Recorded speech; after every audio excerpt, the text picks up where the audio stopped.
ہر موسم میں بدن کی مخصوص کیفیت ہوتی ہے۔ قدرت اس موسم کی کیفیت اور پیدا ہونے والے امراض کے مطابق پھل اور سبزیاں اس موسم میں پیدا کرتی ہے۔ یہ پھل اور سبزیاں لذت دینے کے علاوہ موسمی امراض کے لیے بھی دوا کا کام دیتی ہیں۔ قدرت نے اس گرمی کے موسم میں ناشپاتی جیسی مفید چیز کو پیدا کیا ہے، جو کہ اپنی خوبیوں اور فوائد کے اعتبار سے ایک الگ حیثیت کی حامل ہے۔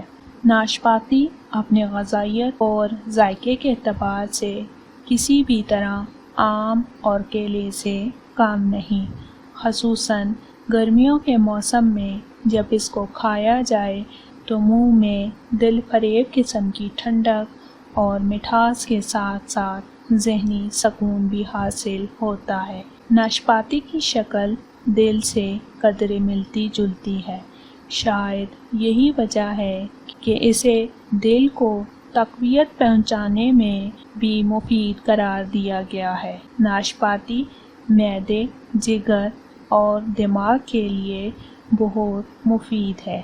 اسے کھانے سے معدہ مضبوط ہوتا ہے۔ ہاضمہ اکثر اوقات خراب رہتا ہے اور کبھی کبھی مثانے میں سوزش کا بھی احساس ہوتا ہے۔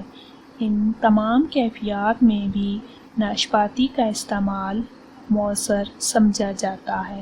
ناشپاتی کا استعمال ہاضمہ درست رکھتا ہے اور مثانے کی سوزش دور ہوتی ہے۔ اکثر گرمیوں کے موسم میں دھوپ کی شدت اور دھوپ میں چلنے کے باعث دل میں گھبراہٹ کا احساس ہوتا ہے، تو اس کیفیت میں ناشپاتی کا استعمال ضرور کریں کیونکہ یہ دل کو تقویت بخشتی ہے۔ اکثر ماہرین کے مطابق ناشپاتی اپنی ٹھنڈی اور رسدار تاثیر کی بدولت دماغ کو تازگی پہنچانے کے لیے بھی بہت مفید ہے۔ تمام پھلوں کی طرح اس میں بھی گلوکوز کی وافر مقدار پائی جاتی ہے، جس کی وجہ سے یہ جسم کو توانائی فراہم کرتی ہے اور تھکن کے احساس کو بھی ختم کر دیتی ہے۔ ناشپاتی قبض کی شکایت دور کرنے میں بھی بہت مفید ہے۔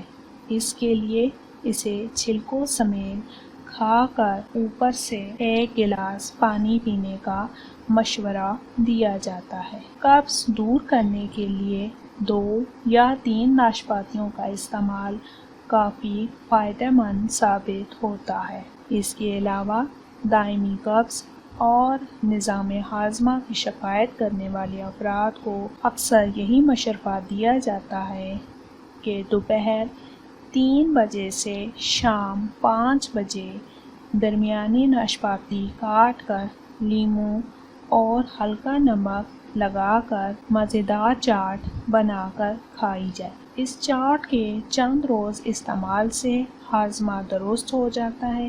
اس کے علاوہ مثانہ کی گرمی میں بھی یہ چاٹ مفید ثابت ہوتی ہے۔